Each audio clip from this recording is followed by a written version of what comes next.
Тере. Ох-ох-ох. Сегодня нам предстоит сложная, длинная тема, потому что мы опять сталкиваемся с таким явлением, которое и есть, и нет в русском языке. Ну, то есть все не так просто. Прежде всего, мы это вам хотим объяснить по той причине, что, может, вам и не удастся это выучить и уже употреблять в речи. Хотя, на самом деле, если вы будете внимательны, будете терпимы, то у вас получится употреблять это в речи.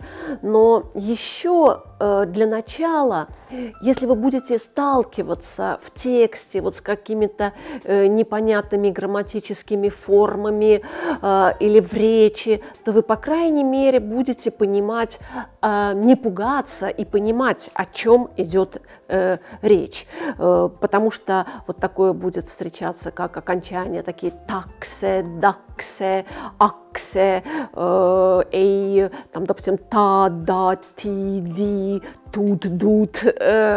И вот, чтобы вы не пугались данного рода окончаний, мы сейчас с вами разберемся, о чем же идет речь. Для начала, наверное, есть смысл как бы вот посмотреть и сравнить две возможности выразить практически одно и то же.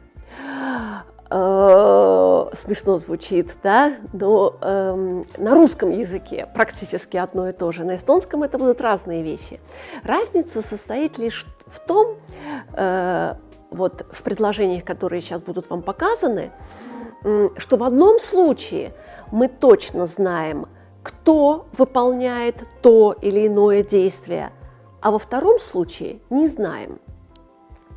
Вот обратите при этом обязательно внимание на эстонский глагол, который в первом и во втором случае он будет принципиально разный. Итак, допустим, мы знаем, кто конкретно что-то делает. Допустим, около нашего дома, мы хотим сказать, строители строят дом. Meie maja juures ehitavad ehitajad maja. Значит, здесь мы знали конкретно, что есть строители, мы указываем в речи это, да, указываем в речи. Строители строят дом. И у нас получается ehittavad, ehitajad ehitavad. Да, мы знаем эту форму. А вот теперь как бы мы не знаем, или, по крайней мере, мы не выражаем в своей речи, кто конкретно это делает. Мы говорим, около нашего дома строится дом.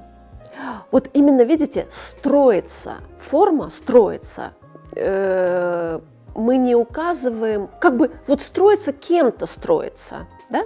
Правда, в русском языке мы еще можем сказать и строят дом, то тоже получается, почему вот в чем разница, что на русском мы как бы подразумеваем, что мы знаем, кто это делает, но когда мы говорим строится, то мы не подразумеваем. На эстонском языке тогда это звучит meie maja juures ehitatakse maja. Видите? Значит, в первом случае мы знаем, кто строит, мы говорим ehitavad, а во втором случае, когда мы не знаем, кто это, или не указываем в речи, кто это делает, да, то тогда мы употребляем совершенно другой глагол на эстонском языке ehitatakse. Опять повторяю, здесь посидим на первом примере, что в первом случае, вот в русском языке можно и так сказать, строители строят, и просто у меня у дома строят дом. рядом с моим домом строят дом. Но, может быть, для себя, для понимания переведите первое предложение, когда строители строят дом, а второе предложение, как дом строится. И тогда ehitajat ehitavad, и во втором случае это ehitatakse. Следующее предложение. Комментаторы по радио говорили, что, ну там, что-нибудь. Здесь подумайте сами, мы указали или не указали? Мы указали конкретно, да, что комментаторы конкретно говорили. Тогда мы говорим на эстонском языке комментаторит rääkisid радиос et. Ну и дальше. А теперь давайте, скажем так, хотим выразить. По радио говорилось, что что-нибудь. Радиос räägiti et. Опять видите, в одном случае комментаторит rääkisid, и во втором случае радиос räägiti. Видите, rääkisid и räägiti. Два разных абсолютно глагола, как они выглядят, да, на эстонском языке. Или сейчас мы даже разбираемся не столько по форме, да, давайте для начала разберемся по содержанию, именно чтобы у вас в голове было понимание, о чем мы говорим. Вы сейчас могли бы меня спросить, а почему же здесь не какой-нибудь räägiti, а не räägitatakse, например, а потому что здесь у нас прошедшее время. Но потом будем разбирать форму, и мы остановимся на этом более конкретно. Давайте дальше. Я в магазине продаю вещи. Здесь вы это можете вполне сами сказать, что mina müün poes asju. Mina müün. Я указала я, и что я делаю? Продаю. Так. А если я хочу сказать, в магазине продаются вещи, то есть продаются, мы не знаем, кто конкретно, я не указываю, что их продают продавцы, да, то тогда я говорю poes müüakse asju, müüakse, видите? Или на курсах они, кто-то там ученики, да, они не изучали эстонский язык. Я указала, они не изучали. Kursustel nad ei õppinud eesti keelt. Nad ei õppinud. А теперь мы в принципе говорим, по большому счету, на курсах не изучался эстонский язык. Тогда мы получаем kursustel ei õpitud eesti keelt. Опять видите, ei õppinud.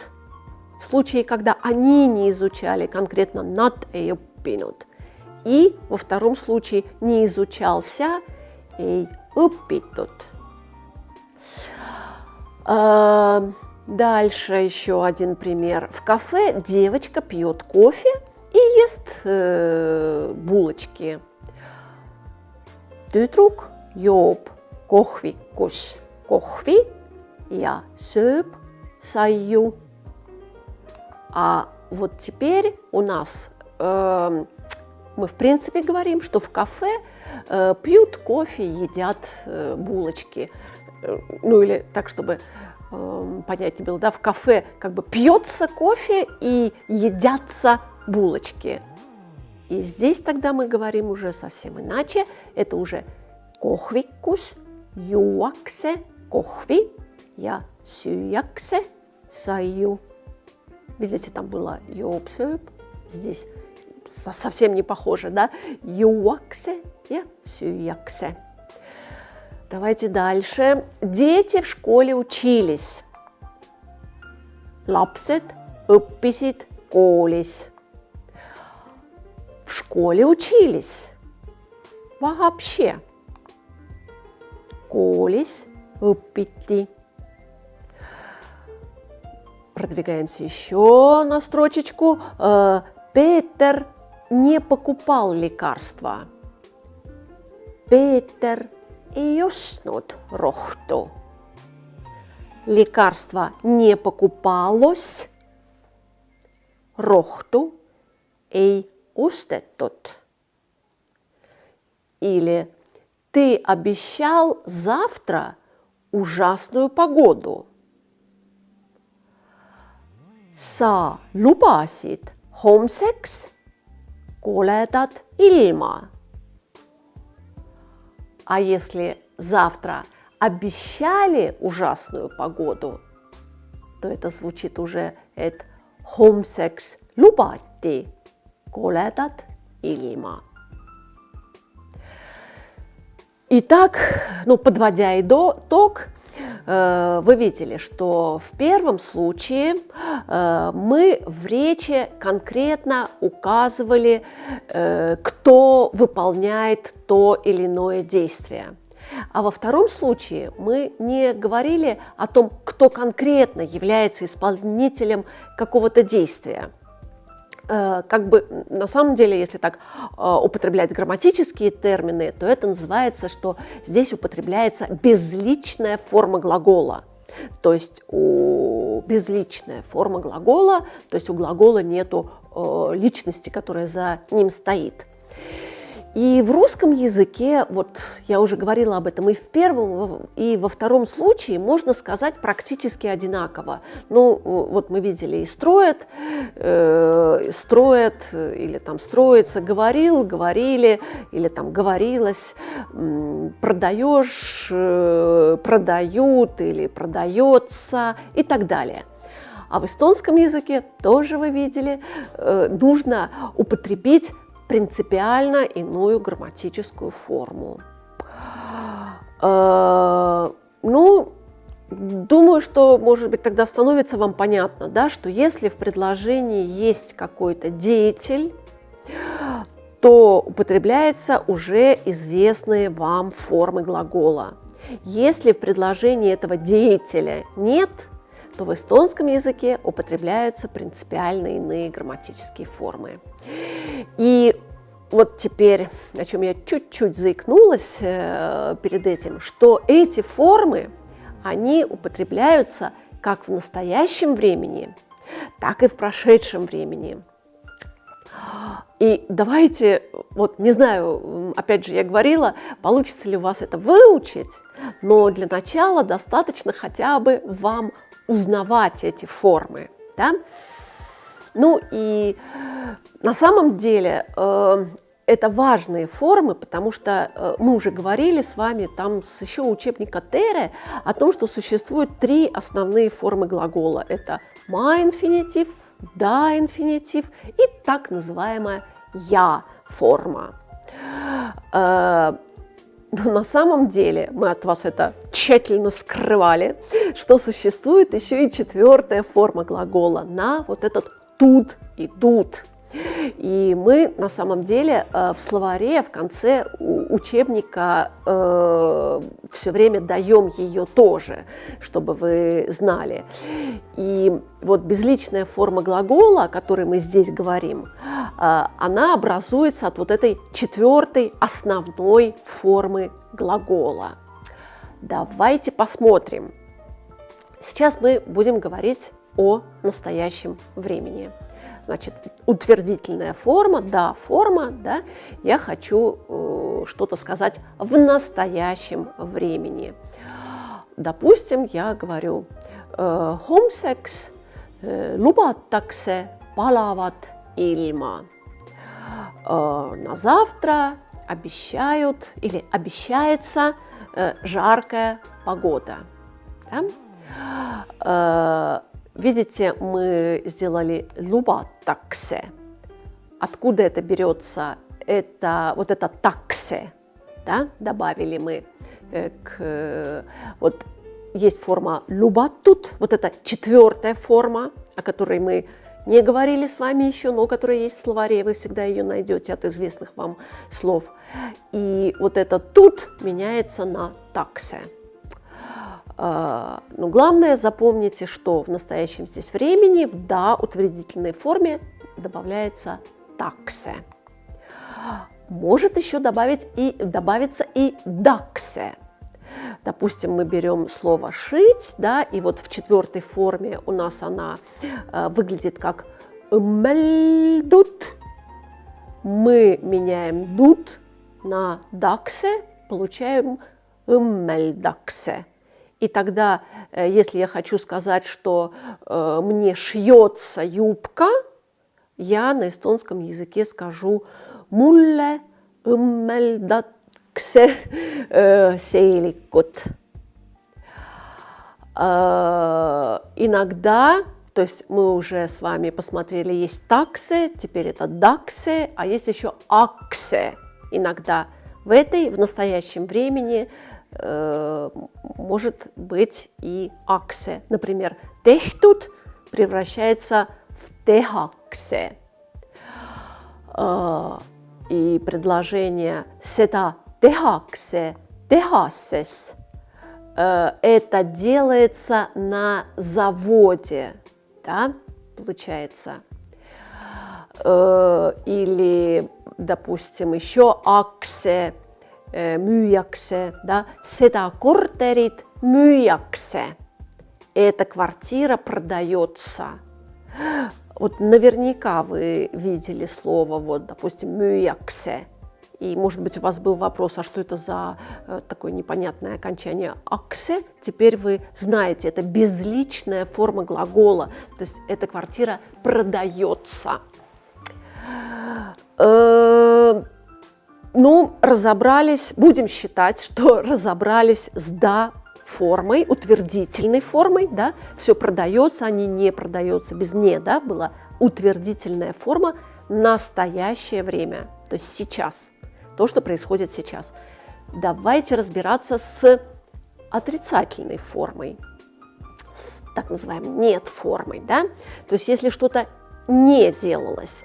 Например, вы хотите сказать, что завтра не обещают, или так, нет, чтобы вам было понятней, завтра не обещается жаркая погода. На эстонском это звучит как homseks ei lubata palavat ilma. Что мы здесь сделали? Смотрим на форму. Мы взяли четвертую форму глагола, да, lubatud, и вот теперь мы тут поменяли на «та». Ну и, естественно, добавили «ei». Homseks ei lubata palavat ilma. Сразу обращу ваше внимание, вы видите, «да» форма «таксе» добавили, или «даксе», или «аксе». Здесь мы с вами начнем прибавлять «та», «да». Вот перейдем, например, к «да». То есть, видите, совершенно разные. Ну, допустим, опять давайте про эту юбку, но теперь в отрицании, да, мне не шьют юбку, или мне не шьется юбка. На эстонском, помните, да, õmmeldud мы меняем на õmmelda, и тогда получается, мне не шьется юбка, mulle ei õmmelda seelikut. Опять же, там, помните, в настоящем времени в «да» форме у нас было таксе, даксе, аксе. Здесь мы что увидели? Форму «та», «да». То есть я думаю, что даже, может быть, есть у кого хорошая зрительная память. Вот представьте, то есть запомните эту картинку. Я говорю сейчас в настоящем времени, в безличной форме. Когда я говорю в утвердительной форме, я добавляю что-то из или таксы, или даксы, или аксы. Если я говорю не делается что-то, не строится, не шьется, не обещается, то тогда я добавляю та или да. Фух. Ну что ж, переходим к прошедшему времени. Я надеюсь, что у вас еще терпения хватит на прошедшее время. Здесь история такая, что здесь мы, давайте сейчас продолжаем разговор об утвердительной форме. Допустим, мы говорили о том, что завтра обещают, да, или обещается жаркая погода. Теперь мы говорим о прошлом времени. Да? Не обещается, а обещалась. Мы сейчас об этом будем говорить. И мы попробуем перевести предложение завтра обещалась, а не обещается, да, в прошедшем времени, обещалась жаркая погода. Что мы делаем? Мы на эстонском, тут выбрасываем, ставим ти и получаем homseks lubati palavat ilma. Значит, здесь, в этом сегменте у нас окончание «ти» идет, прошедшее время. Мы не знаем, кто делал. Давайте вспоминаем юбку. Вспоминаем юбку. Мне шили юбку или мне шилась юбка. Mulle õmmeldi seelik. Там было ти, здесь ди. Mulle õmmeldi seelik. Потому что мы взяли õmmeldud, дуд отбросили и получили õmmeldi. Итак, давайте еще, не знаю, давайте в эту нашу картинку, которая у нас началась складываться, надеюсь, что она началась у вас складываться, давайте добавим еще один пункт. Значит, у нас есть, мы не знаем, кто говорит, безличная форма глагола. Если это сейчас происходит в настоящем времени и утвердительно, мне шьется юбка, например, да, то мы добавляем или даксе, или таксе, или аксе. Если сейчас, в настоящем времени, но что-то не происходит, мне не шьется юбка, как же так, мне не шьется, но в настоящем времени, что мы с вами добавляли? Мы с вами добавляли или да, или та. И теперь мы добавили вчера мне шилась юбка. Утвердительная форма, но это было вчера. Тогда мы с вами добавляем или ти, или ди. Так, теперь все, последний пункт, и пазл сложится. То есть мы четвертое недостающее звено с вами сейчас пройдем, и вы будете прекрасно все знать. Теперь я хочу сказать, теперь мы взяли опять столбик отрицание, но отрицание в прошедшем времени. Завтра не обещали, или опять стоп, давайте лучше, чтобы вам было понятней, не обещалась жаркая погода, не обещалась. На эстонском это будет звучать как homseks ei lubatud palavat ilma. Что мы сделали? Давайте сами посмотрите на таблицу, давайте подумаем, что мы сделали. Мы, грубо говоря, тут заменили на тут. Да? Ну, в общем, здесь будет «эй» плюс окончание «тут». Переходим к моей любимой юбке. И если я хочу сказать, что мне вчера, да, но не сделали что-то, прошедшее время с отрицанием, мне не шили юбку, или мне там вчера не шилась юбка, то тогда мы на эстонском говорим «mulle ei õmmeldud seelikut». Мне не шилась юбка.